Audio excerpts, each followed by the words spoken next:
All right, so the previous step of our painting, our monochromatic portrait, was we started in the background. If your person had clothing, we painted the shadows on the clothing. And then we added a light, like base coat to the entirety of the face. So you can see on this example that this left hand half of the face has that really light base coat of paint on it. And the right hand side of the face, I have started kind of mapping in some of the shadows and the values on her face. So we're going to talk today about how to add those in. So I have this purple color mixed up, and what I'm going to do is I'm looking at my photograph, and you can see I will never paint without the photograph right here next to me. And I'm looking for a spot where the color is dark or the value is dark. And she has this shape here next to her nose. And so I am going to, and I used the transfer paper for this shape. So I do have this shape on my paper as an outline, as a place that I drew. Okay, so when we talked about making the transfer, we had talked about including those sorts of shadow shapes. So I have just used that purple and gone down along the edge. The other thing I see here is just in under her nose, there is some shadow. And then some of the rest of this, I want this side to stay fairly dark, but I will need some paint here. And so it looks really strange when you first start painting these, because what you're doing is you're putting a little pocket of paint there that you're gonna move. So I just cleaned my paintbrush off, and now I'm going to squeeze it so that it's mostly dry. And what I'm gonna do is take this pocket of paint and I'm going to move it out and into the painting. I just cleaned my paintbrush off again because I could see I was moving too much paint. And I am going to just work my way around the portrait like this. This is a fairly deep shadow, but it isn't a line. And so I'm coming back and I'm softening that line that got made when I put that shadow color on. And I'm pulling some of that paint this direction because her lip is light, but it's not that light. And I can even go back to this old paint that's here, and I can soften that line just by soft circles with my paintbrush. So it doesn't matter if the paint is old paint or new paint, I can still move the paint. It's watercolor. I see that her lip is a little darker than what I have it painted here. So I'm going to go ahead and just push a little bit more paint in. And her lip is definitely darker on this side.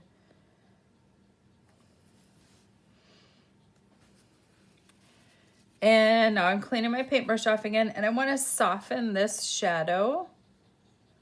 So again, I have a clean, dry paintbrush, and I'm just using that paintbrush in soft circles to pull this paint out and into my painting in a way that I can make use of it. Your painting will go through stages where it looks really strange. So don't worry about, oh, I've made a mistake. It's gone horribly wrong. and I will never get it back. That's actually not a thing. Okay, in a watercolor painting in particular, like we can manipulate this paint for a really long time.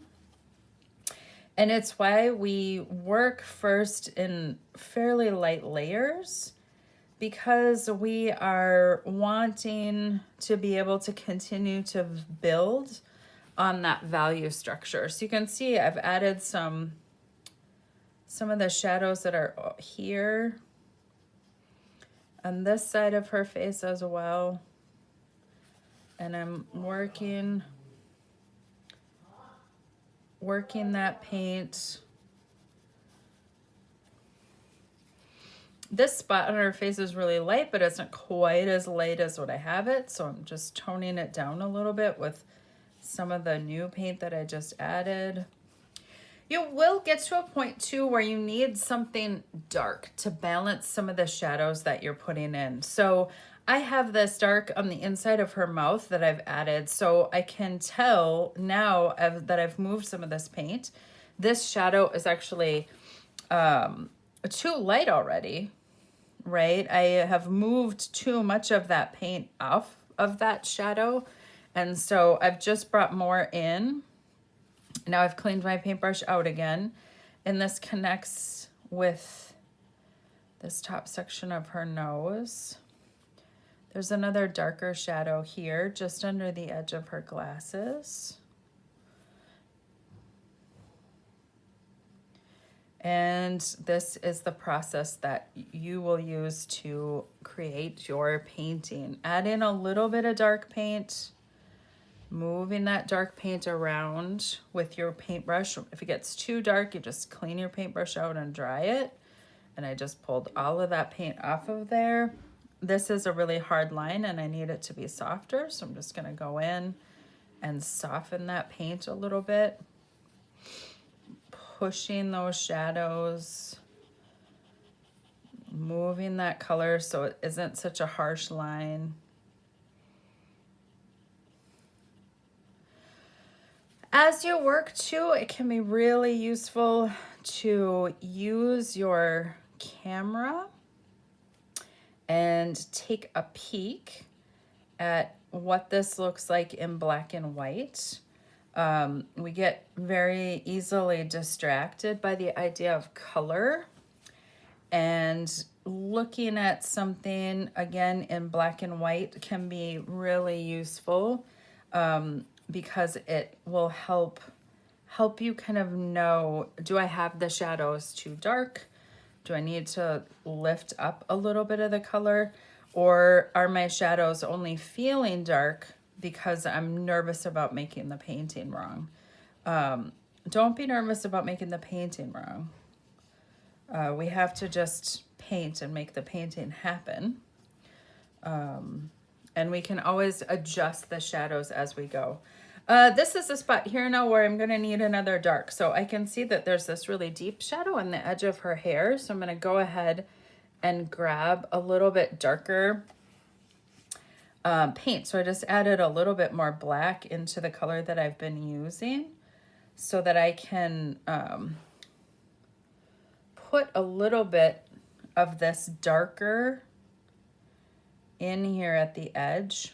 She doesn't have a lot of color in her hair, so I don't want it to get too dark, but there is a shadow there.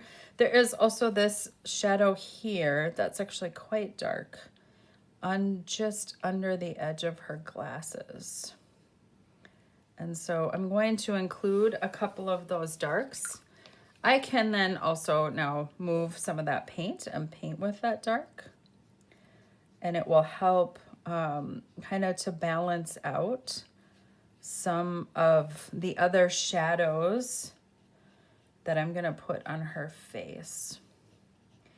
I don't want to paint anything like glasses until I'm certain that I have like the shadows on her face fairly accurate.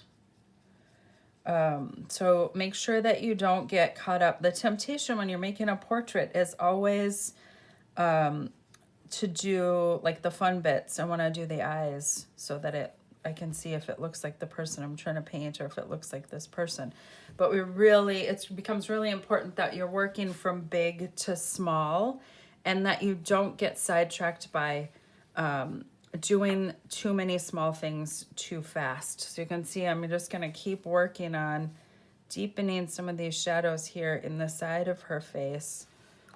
Again, by that layering process. I'm putting down that little puddle of paint to work from, and now I'm coming back and I'm softening that puddle out into the side of her face. And I will do this gradually as I go in layers, knowing that they're going to definitely be phases when this portrait feels really, really strange because of this layering process, because I'm looking for shadowy shapes. So don't be afraid to put dark shadows on your face where you see the dark shadows on your portrait.